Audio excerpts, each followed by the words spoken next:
good, YouTube? I'm back with another video. It's your boy Vino. You already know what's going on. Hey, I know I'm pretty late at this, and sorry for not posting. I'm just trying to post every day, but I've been in trouble. Keep on getting in trouble, y'all. I bet y'all be like, oh yeah, he not getting in trouble, but yes, I'm actually getting in trouble. But here we go. I know I'm so late on this takeoff stuff, but let's see. They say he died, but hey, let this ad play. But tell me how it go. Hey, y'all like, share, comment, make the biggest notification on. Oh, okay. I want to say so you Geek get handles notified the when your boy tickets, posts so a new fans video. can fan. And I want to say thank y'all for supporting me. Thank y'all for giving me subscribers and trying to hit 100K subs. I mean, 100,000 subs. Damn, I'm ready to work on that 1,000 subs, but we can get 1,000 subs next year. But let's go. We all pray for his mother, his family, and all of his friends who are in deep pain and shock still right now. We go over the latest in the investigation into the shooting death of rapper Takeoff. What's happening behind the scenes? Retired Police Sergeant Melissa Pinkleton comes on to discuss. Welcome to Sidebar, presented by Law and Crime. I'm Jesse Weber. We wanted to talk right now about the latest into the investigation into the shooting death of rapper Takeoff, whose real name is Kirsnick Kari Ball. Now, as many of you may know, Takeoff was a member of the Grammy Award-nominated hip-hop group Migos, and this tragic event happened back on Tuesday, November 1st, out in Houston, Texas. And I should tell you right now that as investigations go, they are very fluid, they are very rapid, so by the time that you hear this recording, by the time you hear this show, things may already have changed, but we're going to get into what we know so far. As the evidence has been coming out, and primarily from video obtained by TMZ seems to show, there was another Migos member, Quavo, seen getting into a verbal dispute with someone, and Takeoff is right there. This is all I'm about to happening post outside something. Somebody said that Quavo got shot too. Is that you? Put it in the comments. the bowling alley. Boxer Shakur Stevenson is there as well. And then only a few seconds later, you hear gunshots in these kind of rapid succession, and everyone starts running. And as we know, sadly, Takeoff was shot, killed. Others were injured as well. And at the time of this recording, no arrests have been made. But the Houston Police Department is encouraging anyone with any information to call them at 713-308-3600. Authorities had actually held a press conference after the shooting to discuss a little bit more about the case, and also, again, advocating for help from the public if they have any information. It's Houston. Every brother and sister in the neighborhoods, I'm calling you to action, to step up. There were 40 people at least at this event. People left possibly out of fear. I ask you one thing, and I want this to resonate with everybody. What if it was your brother? What if it was your son? You would want somebody to step up. So please step up, get the information to us so we can bring some closure to this family who's hurting. So let's get right into this. I'm joined right now by Melissa Pinkleton, retired Metro Nashville Police Sergeant, who has always provided great insight into these kinds of investigations. Melissa, it's good to see you, and welcome to Sidebar. Thank you for having me, Jesse. Here's what we know. We know that Takeoff was shot and killed. We know two people were injured. There were at least two people who discharged firearms that night. There were two other people, as I said, who were hit by gunfire, but they do not appear to have non-life-threatening injuries. This happened outside of a bowling alley. At this point, what do you think is happening behind the scenes in the investigation? What are authorities doing that we're not seeing? Well, behind the scenes, the authorities are going to be very, very tight-lipped in this investigation because it's so high profile. So before they release anything regarding this, because of the high-profile nature of it, they're going to be tight-lipped. But what they're doing right now is they are in the evidence-gathering phase. And by that, I mean anybody who has video of this from their cell phone, because as we know, everybody records everything these days. And also, the majority of businesses around there will have video camera, and possibly audio, though. But we'll definitely have video. So they're going around collecting every possible video from every possible angle that they can at this moment. And they're also taking, I'm sure people are calling in tips, and they're also filing and fielding through those as well. And this was a public event, so this was outside of a bowling alley. There were a lot of people. Do you get the sense, though, that you'd be concerned that people might not want to hand over information, right? I mean, I don't know this. We still don't know the circumstances of the shooting, but how do investigators weed out false information? Because I'm sure there's people who are going to call in with not real facts about what happened, or maybe they have conspiracy theories, or they say they were there when they weren't. How do they weed out who to believe and who not to believe? Well, they're going to take a lot of that information. If somebody just calls in something and says, hey, so-and-so did it, they're going to go ahead and start with the videos probably to see if they can identify that person being there. They're going to look up that person's criminal history. They're going to look up a picture of them and see if there's any way to match them. Then you could start possibly getting cell phone records involved and cell phone towers, subpoenaing cell phone records and towers. And so there's a bunch of different ways, but usually you can weed out the ones who are calling in false information sooner, rather sooner than later. And like you made a good point about people may not want to give up information. And I will go and I will refer to the biggest unsolved hip hop murders, Biggie and Tupac. So that is still to this day, no one really has been accused or knows who killed Tupac, because there is this culture of snitches get stitches, for lack of a better. That's what they say, though. It's corny, but that's what they say. Some and people so a lot said of times, Tupac still living. Y'all I'll think show them that's to a true? shooting, and all of a sudden people will be gathered. We've gotten several 911 calls on it, and as soon as we get there, they're like, "Don't talk to the police! Don't talk to the police!" Well, so that is a possibility that. Do you want to grow your YouTube channel? You should consider getting TubeBuddy. I've been using TubeBuddy for the last... They might not get in anything and just have to rely on the video. It's funny you should say that. We're actually covering a case on the Law and Crime Network. It's the Pike County Massacre case, and the people there, one of the witnesses said, she actually pled guilty to being involved in that massacre. She said, we were always taught at a young age not to trust police and not trust the justice system, so it's not surprising you might have people reluctant to come forward. You talked about the video. So there is this newly obtained video from TMZ, and it appears to show a man who's armed with what appears to be a handgun. Not clear if he is the shooter, but he's standing quite close to Takeoff and Quavo. This happened right before the shots are fired.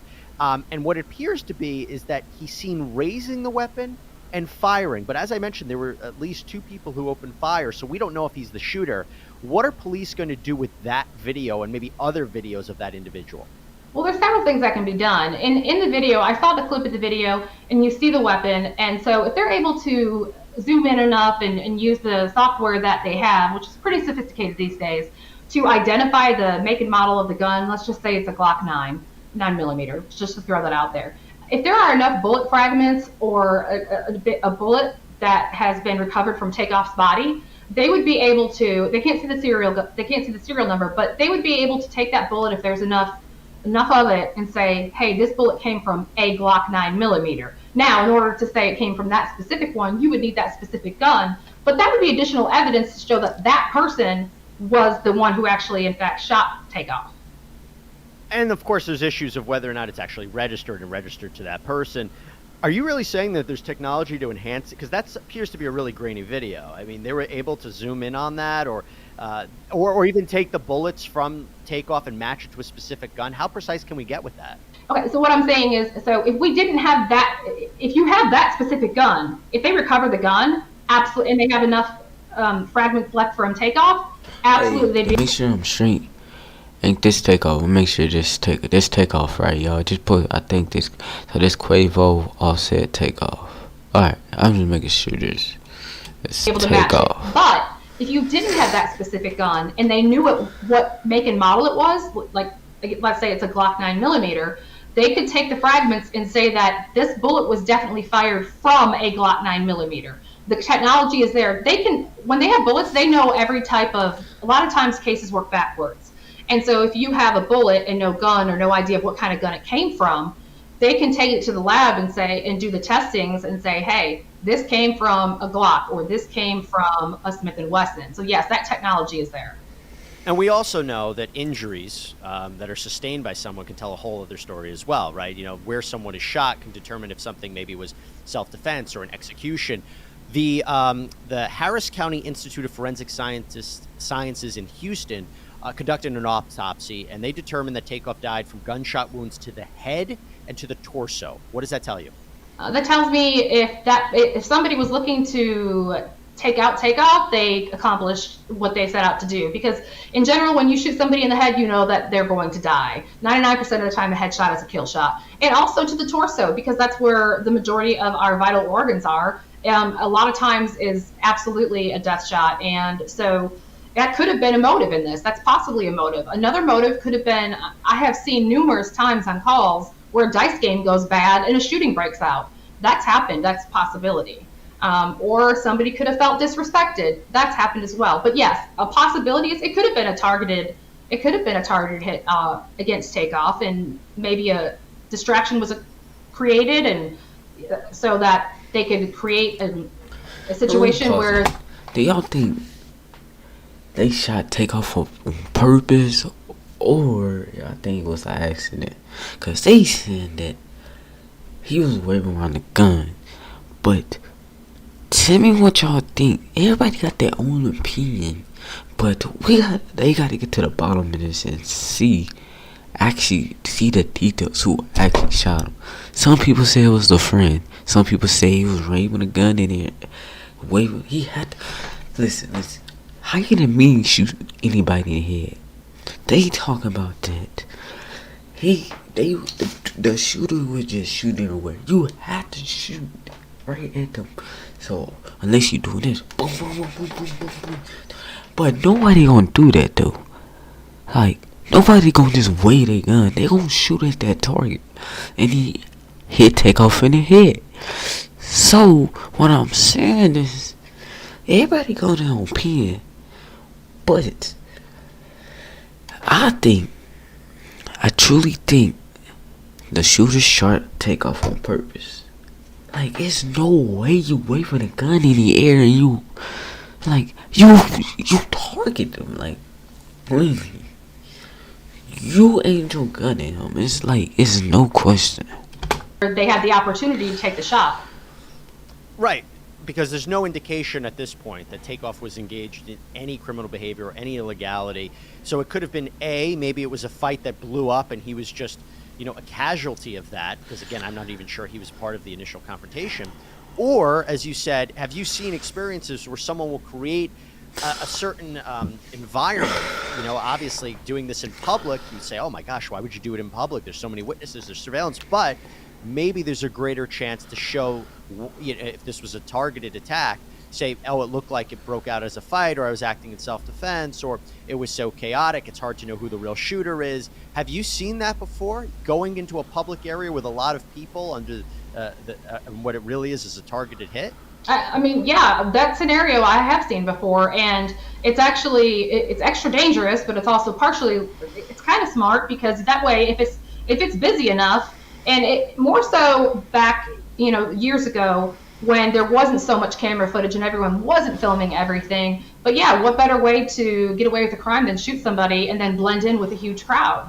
I mean, that's one of the better ways to actually get away with something. But with the technology that there is now, I think it's going to be harder to do that, and people not gonna snitch on him. Is on Someone camera. can say His friend, but people not gonna snitch on him. How much on a bit? Wherever you go. But they know he shot him on purpose over that dice game. They didn't even talk about something NBA. We don't know what the real circumstances of the shooting is. We don't have the full, complete story. We're just trying to understand a little bit more about it. Melissa, before I sign you off, I want to know something to look out for.